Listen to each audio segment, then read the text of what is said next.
as an investor of mine told me, hey, we're not in Kansas anymore.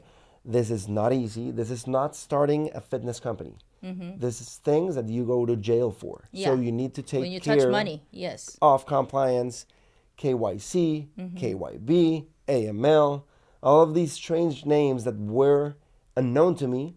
I had to become an expert on it and take it seriously.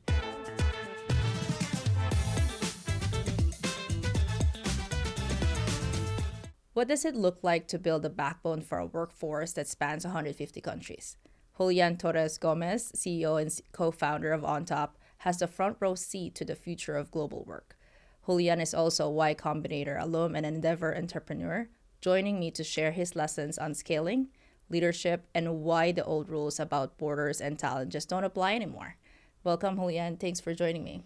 Thank you for the invitation. It's a pleasure here to share my perspectives and hopefully give you some insights on the future of work. Let's talk about the FitPal. Maybe walk us through what that startup was. Yeah, actually, my backstory is not that glamorous. I've started 6 companies, failed at most of them.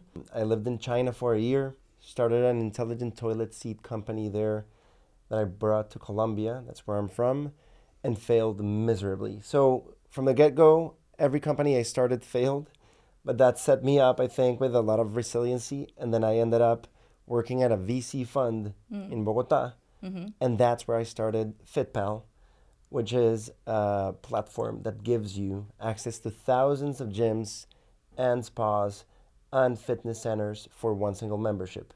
I started that in 2015, actually, Okay. raised $4.5 million, was able to scale it to 1,000 gyms in the whole country and thousands of users. And that eventually led me to what today we know as the future of work on top. Awesome. What was the thought process there? What was the scenario that made you think, like, you know what, I want to build something else. I want to actually build on top. Well, it was the middle of COVID, so August 2020, remote work was taking off. You know, when you get that gut feeling that opportunities are just there and they're just right there up for grabs, Yeah. that's the feeling I got. Also, while scaling FitPal, I wanted to expand to Mexico, and I faced the difficulties behind that expansion. So, setting up an entity in Mexico, hiring local employees, all the overhead costs that implied, and then moving money from Colombia to Mexico was a very difficult task, plus very inefficient. And that's when it hit me with my co-founder Santiago. We said, this is an opportunity. Remote work is taking off. The movement of money makes no sense. It's not optimal. There's something we can do here to change that. And that's why we decided to build on top. And what we essentially do is build out infrastructure for the future of work. 500 Startup Miami and Y Combinator. Can you walk us through like what you've learned during those accelerators and what's the difference between the two? 500 startups with FitPal, actually. Okay. It was a cool experience because it's actually also a very renowned acceleration program. I did it in Miami. We did that for a couple of months. It was an amazing experience.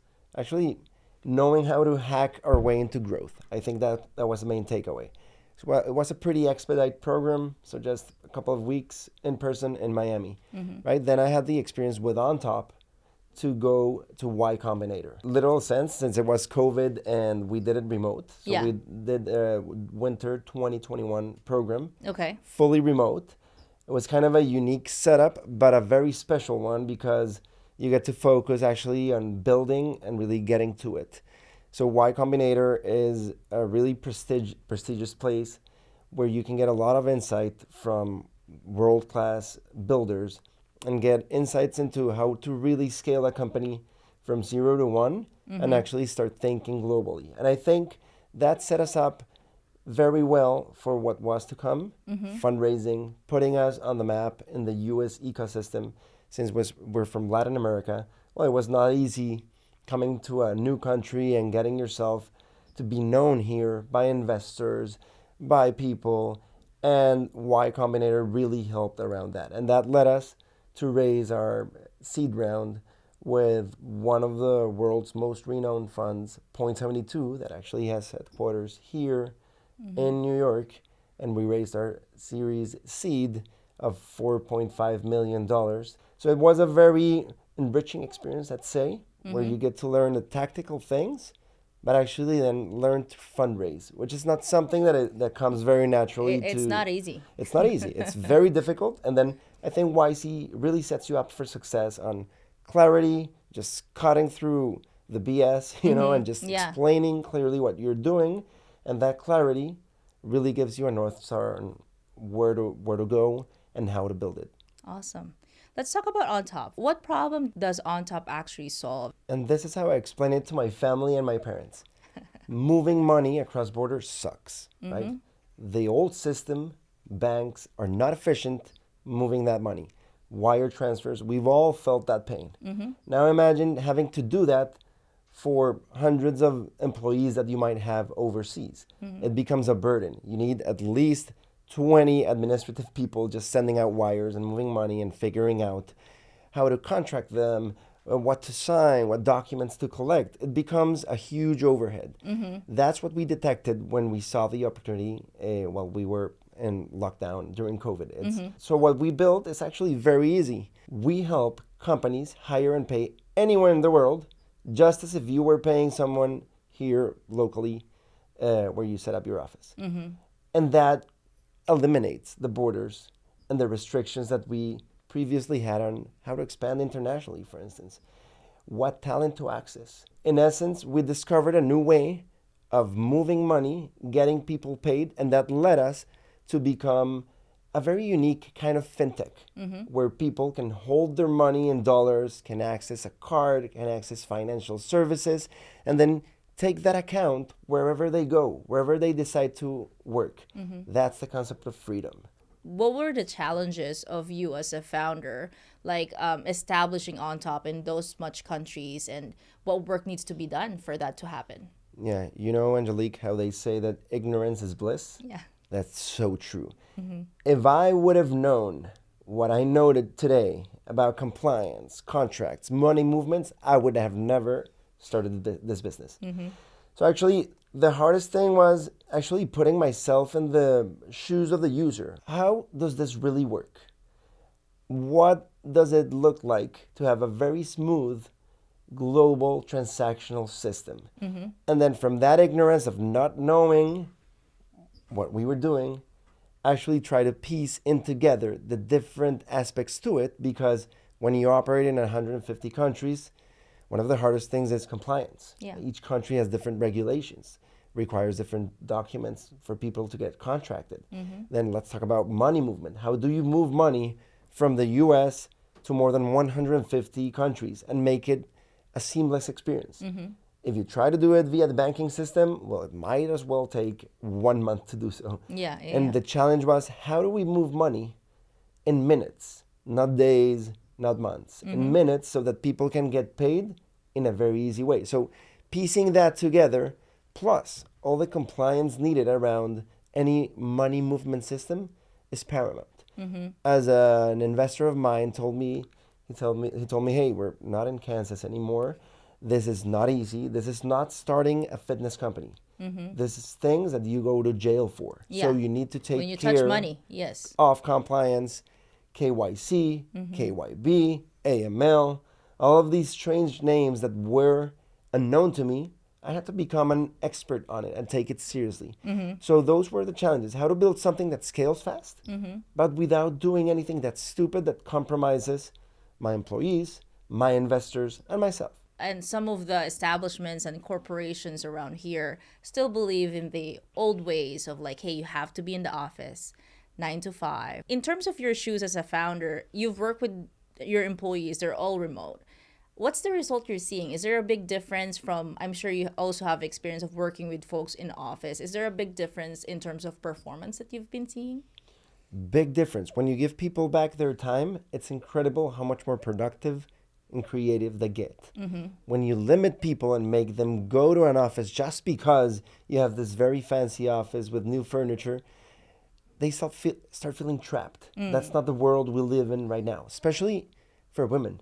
Women were getting penalized in the old system, because what does that mean when you have a family, when you need to take care of your household, of your kids, but then they make you go to an office just because. Right now, with this new system, we're actually empowering a whole new workforce of people to be able to meet the needs of their families, but also hold high-performing jobs. And that's Yeah. really inspiring because, in a sense, it's giving back the power to people that didn't have that opportunity before, and now they can make ends meet in the correct way without having to sacrifice their life. That in itself is the most amazing benefit you can give someone. And when you treat your team right, they're happy, they're at peace of mind. Well, that makes you very productive.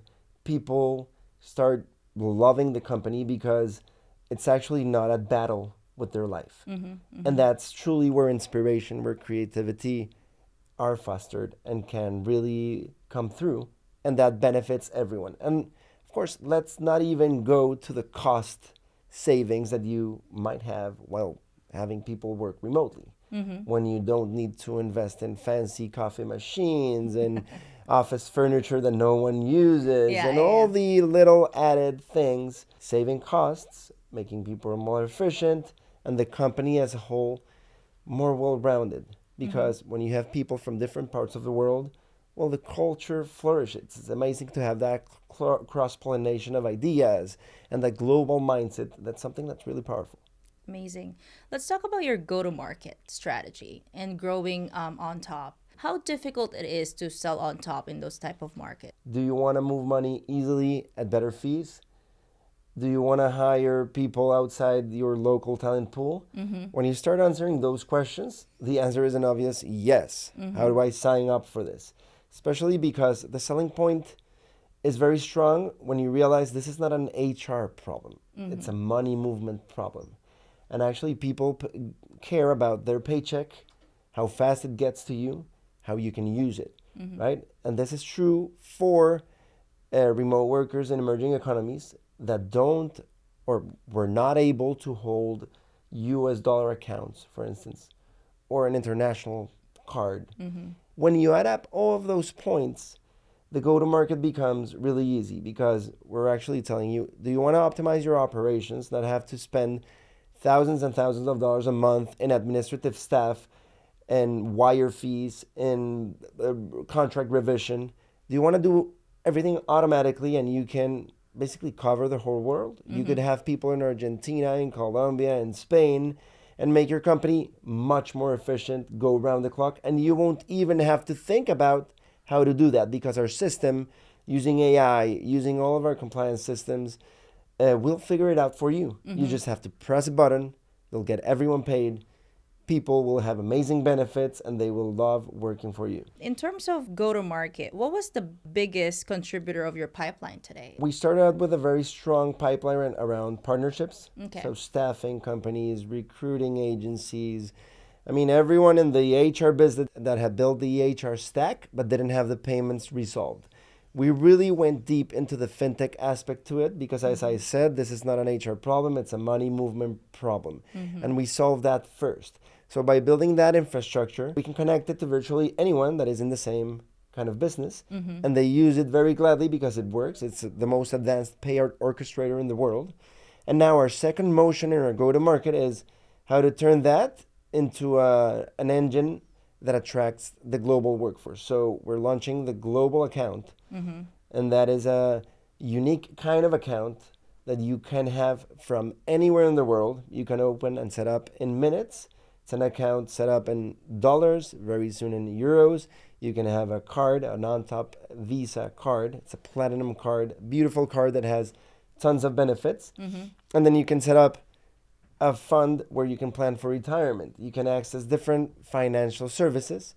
Plus, that makes it super easy for people to request payments from new employers, new clients. We're giving people anywhere in the world the option to have a very, very work-friendly account that they can take anywhere, either if it's their day job, standard job, or they're doing mini jobs or side gigs. They can use it in a very versatile way. And that in itself is giving people freedom. Yeah, That's giving yeah. them power to take that account anywhere in the world. So if you move to Mexico tomorrow, you don't even have to worry about setting up a bank account there because you take your Ontop global account with you and you can just get paid and transact from there. I like that. So you can literally travel the world and then just have on top with you, and you have a Exactly, and not way have of to getting worry payment. about that, which is so difficult. When I moved to this country, one of the most difficult things that I had Yeah. was opening a bank account, getting a credit card. Oh, the credit score, we Building won't your give you credit. anything. So Yeah. it's really difficult. If you think about how contractors have been treated as second class citizens, it actually makes no sense. Yeah. And a contractor is a job, you know? Why should we treat them in the banking system as a second class citizen? And contractors are the future of the world. If you think about where people are working, how they're working, well, it actually makes no sense that banks are not paying attention to this. It makes no sense that you can't get credit, you can't get a mortgage if you're a contractor. So that's what's about to change, and that's the thing in the market that we're capitalizing on. It's a systemic failure in the market that we decided to cut through. The payroll space in general is, there's a lot of competition there. You have Deal, you have Remote, Rippling, and all that. How do you compare OnTop, and what's the main differentiator of OnTop versus those competition out there? Yeah, basically, they went deep into HR. They are giving a vote of confidence to something called EOR, Employer of Record, so traditional employment. The difference is we went deep into fintech, moving the money, understanding the financial services around the new workforce, which we consider to be contractors. So we decided to venture out of EOR, full-time employment. We're not building for that because we understood, and what we're seeing is that the world is going contractor. EOR is a thing of the past. EOR is a tax on your company, right? If you're paying $10,000 a year per employee, that's way too much when you have this sophisticated contractor agreement where it's easy to transact, it's clear for both parties, you can bake in IP things, you can just customize it in such a way that it becomes fair for both parties, and the money moves in a smooth fashion. What was the biggest pushback you've gotten whenever you pitch OnTop? I'm curious about this. I think your take on remote work is very timely, but have you encountered any circumstances wherein you're pitching or you're talking to, an establishment, and they're not ready for this, so there's pushback that you've been receiving? Maybe walk us through that. Well, the first thing is there's many believers, there's many non-believers in remote work. Yeah. Right? They're still skeptical, and that's the older generation because they haven't set up the correct framework on how to work remote. So whenever they've tried it, it doesn't work.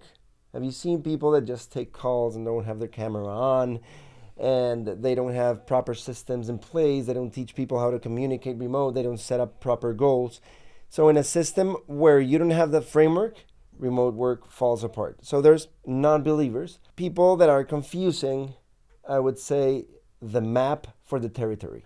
So they're stuck in this concept of what work means, what an office means, what hard work means, and they see it as, okay, no, remote work actually doesn't help you achieve your goals as fast. I strongly disagree. And then the other challenges is, okay, why don't you grow faster? And this is where it gets tricky because we've had to compromise speed, I would say, to be able to take care of compliance in the correct way. We have very consolidated partners that we operate with that require us to handle things in a very orderly way. We can't mess it up. We can't do crazy things and just go and move fast and break things, because when you break things, you might end up in jail or you might end up in trouble, and you don't mess with people's paycheck. So we take that very seriously, and we've spent our fair share of time building and really consolidating that infrastructure so it's safe, so that it works, that's efficient, and that it's on the latest technologies. For instance, we're now incorporating stablecoins. How to make that safe enough, how to make that understandable, because there's people that still don't understand how stablecoins work. And it's part of that where we get challenged on speed, on growth rates. But I'd rather not grow that fast and keep everything very well built, because we're building a company for the next 30 years, not for the next 2 years. We are already profitable and growing, and that's very important. And keeping our team engaged, living and drinking our own Kool-Aid. So we are 185 people in 20 different countries. and it operates beautifully because when some of us sleep, others are working, and Yeah, it's so it's a dynamic. non-stop operations. What's next for OnTop? What should we look out for in the next 6 to 12 months? So what you're going to see is a very strong go-to-market around the global account. Now we're really stepping in and consolidating that concept where you can have fiat, stable coins, where you can have an investment fund, where you can access credit. Yeah, we call it paycheck advance, right? So advancing the invoice contractors are sending their clients. You can advance that paycheck at any moment in time. We're launching our full suite of financial services for this new workforce Okay. and going straight to the worker, saying you can open this up, set it up in minutes, and then just start requesting, get paid. So I would say in the next 12 months, you're going to see really what hyper growth looks like. Now that we have everything ready, it's time to press on the accelerator. Your 3 books move from exposing collective stupidity around success to building powerful habits to exploring wu-wei and effortless action. How those ideas taken together shape the way you build OnTop and the kind of global remote work culture you're trying to create. I became an author by accident, but the reason I decided to write 3 books and the third one is not out yet, but the reason is I kind of sensed it as the movements in a symphony, right? Okay. So the first book exposes collective stupidity, which is what is stopping us, each and every one of us, of just building things and getting out there. And there's a lot of myths around what starting up means, how to start a company, what success means. So that book eliminated that.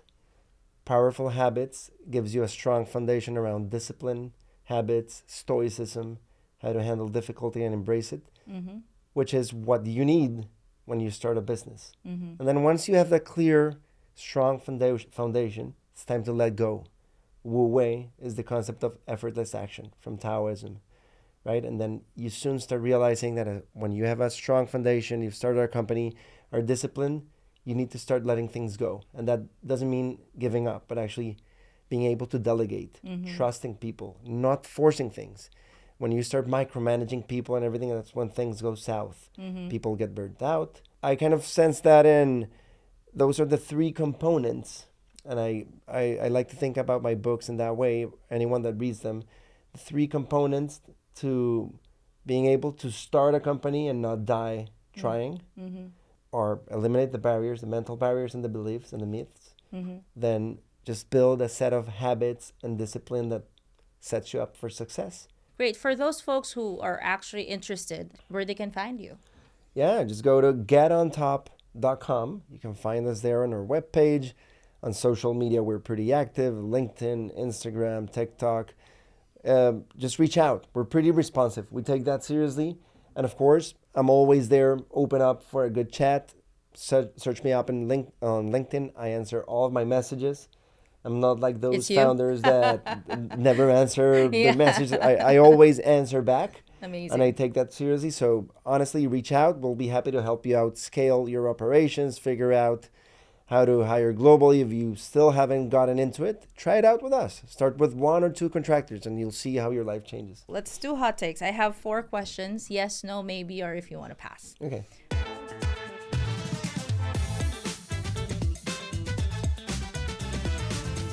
The next generation of unicorns will be built entirely by distributed teams. No headquarters, no office, no exemptions. Yes. The 9 to 5 workday is functionally dead, and any company still enforcing it quietly losing the best people. Hell yes. Remote work has done more to close the global wealth gap than any government aid program in the last decade. Yes. The first $1 trillion HR company will never sign a lease. Its only office will be a login screen. Yes. Amazing. Thank you so much, Julian, for joining us. This has been Thank great. you very much, Angelique, for the invitation.